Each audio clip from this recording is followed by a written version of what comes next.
नई दृष्टि ज्ञान विज्ञानी, नई दृष्टि मोक्ष प्रदानी, नई राह क्रम मार्गी, नई राह हो दादाई। नमस्कार, आदाब, सत श्री अकाल, वणकम, जय श्री कृष्ण, जय स्वामीनारायण, जय सच्चिदानंद। दोस्तों, दादा भगवान परिवार आप सभी का स्वागत करता है नई दृष्टि नई राह प्रोग्राम में। हमारे एल्डर्स अक्सर मोक्ष की, जिंदगी के अल्टीमेट डेस्टिनेशन की, या कहो तो अल्टीमेट लिबरेशन की बातें करते रहते हैं। तो ये मोक्ष क्या है, ये कहां से मिलेगा और हमें चाहिए क्यों? क्या मोक्ष यानी परमानेंट सुख या फिर जन्म मरण के चक्कर से छुटकारा, क्या वो मरने के बाद ही मिलेगा या फिर जीते जी भी उसका अनुभव हो सकता है? इसके लिए हमें क्या करना होगा? चलिए सुनते हैं अपने आत्मज्ञानी से इन प्रश्नों के उत्तर। मोक्ष प्राप्ति के लिए क्या करना चाहिए? जो भी सत्संग में हम जाते हैं तो उनको पूछना चाहिए, साहब आपका मोक्ष हुआ है? वो बोलेगा हाँ हो जाएगा। अरे नहीं, हुआ है कि नहीं हुआ है? टेस्टिंग करके देखने का। उनके क्रोध है, मोह है, मान है, लोभ है, विकार है, तो फिर हम जागृत रहना भी। इनके पास ही क्रोध मान मालव से बंधे हुए हैं तो हमारे मुक्ति कैसे दे सकता है? और जिसको क्रोध मान मालव से मुक्ति हुई तो उनसे हमें भी मुक्ति मिल सकती है। यानी कोई भी गुरु के पास जाने के पहले समर्पण होने के बदले चेक करो। जैसे लड़का हम ढूंढते हैं तो सारी शादी के लिए हम एग्री नहीं हो जाते हैं, पहले उसके फैमिली रिलेशन देखेंगे, सब कैसा है कैसा है।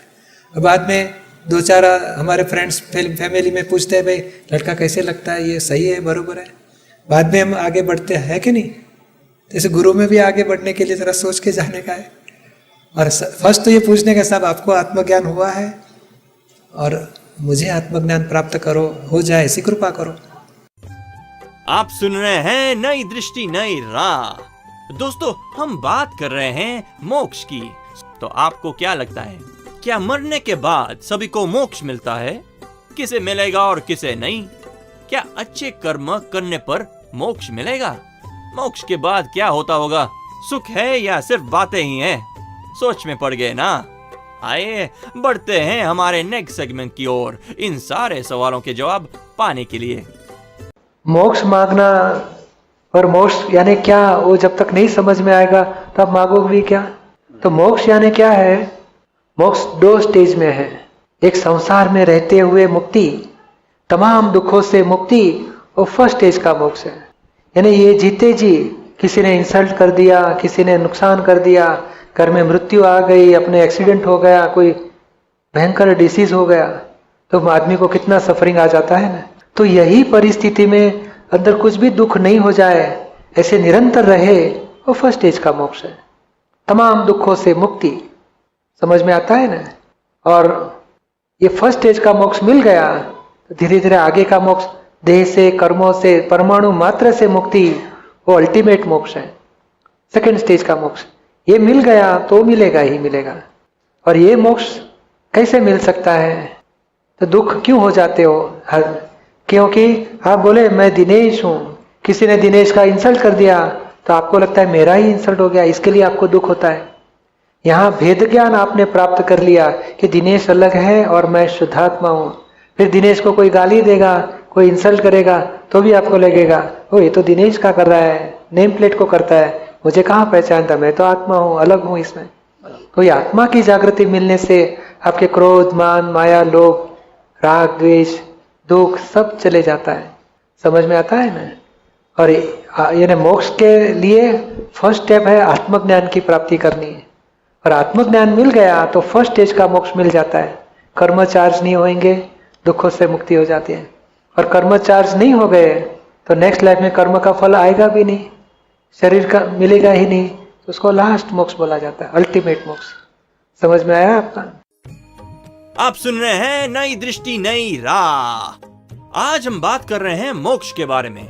मोक्ष, निर्वाण, अल्टीमेट लिबरेशन यानी जन्म मरण के चक्कर से मुक्ति। हमने संतों से, साधुओं से, ज्ञानियों से यही सुना है ना? तो क्या ये मोक्ष कलयुग में भी संभव है? क्या मोक्ष के बाद भी सुख दुख है? चलो मान लिया कि मोक्ष होता है, पर किसका? आत्मा का या शरीर का? Yet even more interesting questions. चलिए सुनते हैं हमारे प्यारे आत्मज्ञानी से इन प्रश्नों के उत्तर। जो कुछ भी कर्म ये कर रहे हैं हमारे लिए, उसमें आत्मा को कोई लेना देना नहीं है, वो अपने आप में ही मुक्त है। तो सब, और जो कुछ भी कर रहा है वो अहंकार कर रहा है, चाहे अच्छा या बुरा कर्म।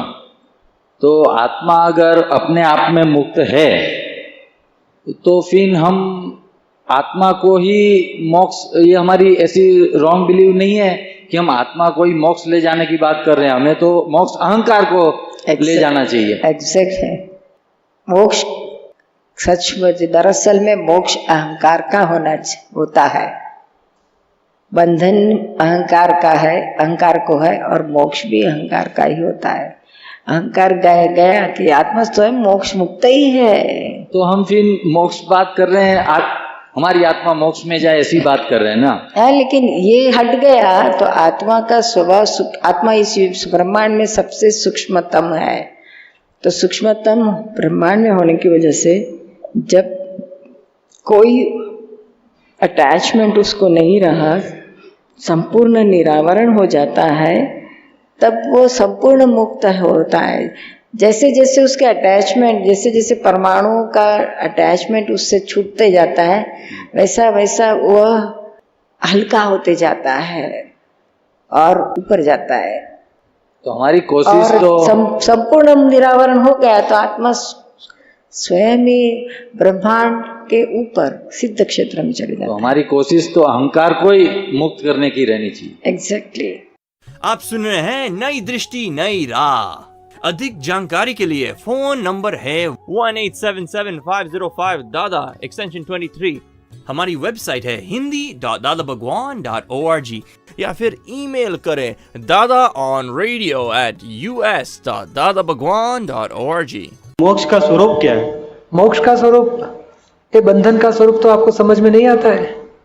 किसी ने इंसल्ट कर दिया तो बंधन लगता है ना। किसी ने मार दिया तो, किसी ने पैसे चीटिंग किया तो, ये सब बंधन का स्वरूप है। और वही बंधन का एविडेंस आने के टाइम पे आपको दुख टच नहीं हो गया, वो मोक्ष का स्वरूप है। मोक्ष यानी कोई गाली देता है तो आपको क्या लगता है, मुझे गाली देता है, पर सचमुच तो आपको तो पहचानता नहीं, आप खुद आत्मा हो, संगमनाथ को गाली देता है और आप मानता है मैं ही संगमनाथ हूँ। वहां से बंधन का स्वरूप शुरू हो गया। तो आपको समझ में आ जाता है जब ज्ञान मिलता है कि वो बस संगमनाथ अलग है, मैं तो शुद्ध आत्मा हूँ। बाद में किसी ने गाली दी तो आपको जागृति में रहता है ये संगमनाथ को बोल रहा है, मैं तो शुद्ध आत्मा हूँ। तो ये दुख टच नहीं होगा। तो वो जो जागृति वही मोक्ष की जागृति है। समझ में आया आपको? जय सचिन।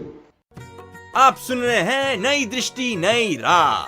दोस्तों, आज हम बात कर रहे हैं दुनिया की अल्टीमेट सच की। जी हाँ दोस्तों, आज हम बात कर रहे हैं मोक्ष की, मुक्ति की। तो ये मुक्ति क्या है? कौन देता है हमें मुक्ति? क्या मांगने से सभी को मुक्ति मिल जाती है क्या? मुक्ति हमें किस से पानी है? संसार से, जन्म मृत्यु के साइकिल से, लोगों से, परिवार से, रिश्तों से, या अपने आप से?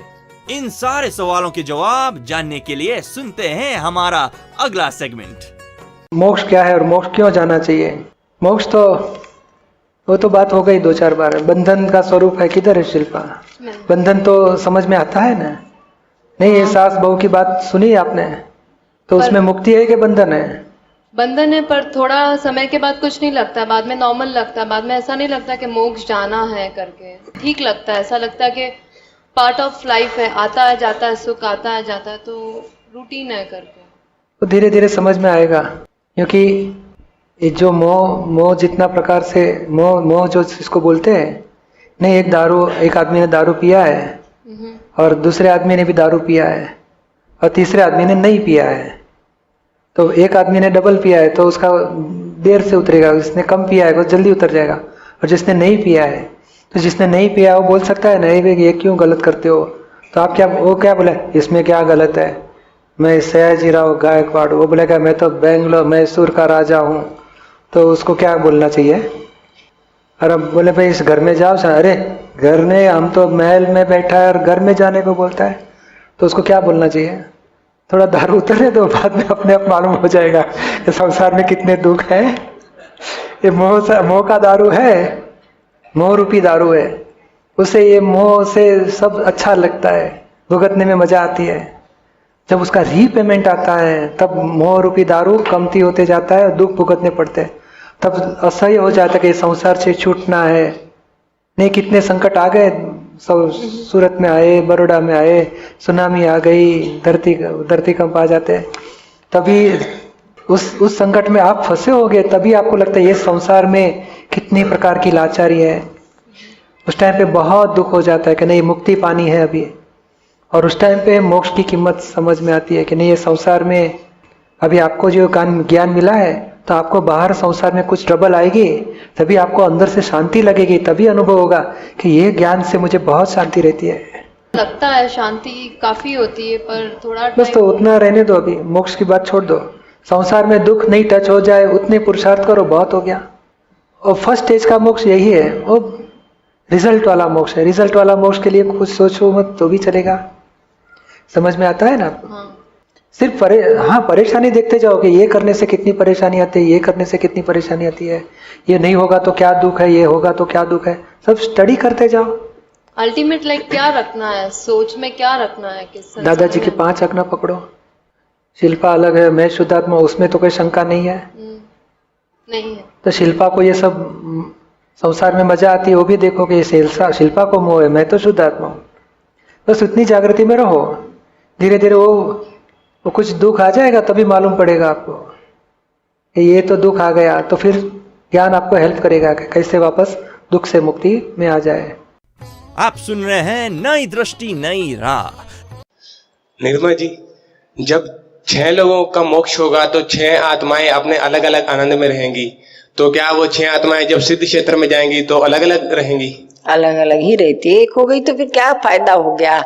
सारी मेहनत की और दूसरे को डाल दिया, इसके फायदा, उसके क्या फायदा? नहीं, अभी आपने कहा श्री सिमंदर स्वामी सिद्ध क्षेत्र, मतलब कि जो सिद्ध क्षेत्र में जो भी गए, कोई भी गए या जाएंगे, वो सब अलग अलग ही है। और एक एलिमेंट दूसरे एलिमेंट में कभी मर्ज नहीं होता है। साइंस का प्रिंसिपल है, यही प्रिंसिपल आध्यात्मिक विज्ञान में भी है। एक आत्मा दूसरे आत्मा में मर्ज नहीं होता है, एक एलिमेंट दूसरे एलिमेंट में मर्ज नहीं हो सकती है, हमेशा अलग ही है, क्योंकि वह शाश्वत है। ये तो खत्म हो जाएगा, दूसरे में लय हो गया तो उसका एंड आ गया। तो परमात्मा तो एक ही है, मतलब देखो पूरी वही बात है। आगे स्वभाव सबके एक तरीके है। ऑल एलिमेंट्स आर सोना है, तो सोना किसी ये अंगूठी में रहा या चेन में रहा या कहीं भी रहा, उसका गुण स्वभाव सब में सरीका होगा, लेकिन सब एक है ऐसे थोड़ी कहा जाएगा। एक ही सोना थोड़ी कहा जाएगा, उसके एटम्स सारे अलग अलग है। हर एक एटम के गुण एक सरीके हैं, कोई फर्क नहीं है उसमें। एक सोने की इतनी सी अंगूठी में तो कितने सारे एटम्स है गोल्ड के। परमाणु तो इससे भी सूक्ष्म है, सूक्ष्मतम है।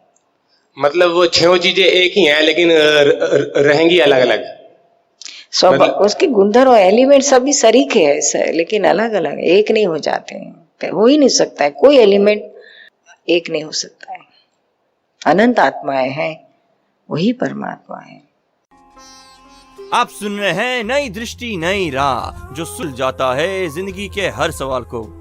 Wow, what an enlightening segment. दोस्तों, आज हमने जाना सच्चे मोक्ष की परिभाषा। परमानेंट हैप्पीनेस का एहसास ही मोक्ष है, और उसकी शुरुआत होती है ज्ञान के बाद। संसार में रहते हुए संसार का एक भी दुख हमें टच नहीं करता। यही है अक्रम विज्ञान और यही है मोक्ष। तो चलिए विनाशी सुख को छोड़े और परमानेंट सुख की राह पर चले। ऐसे और इनलाइटनिंग टॉपिक्स की जानकारी के लिए हमें कॉल करें 1877-505 एक्सटेंशन 23 और लॉग ऑन करें hindi.dadabhagwan.org या फिर ईमेल करें dadaonradio@us.dadabhagwan.org। आज के लिए हमें दे इजाजत, कल फिर मुलाकात होगी। तब तक के लिए स्टे ब्लेस्ड। नई दृष्टि ज्ञान विज्ञानी, नई राह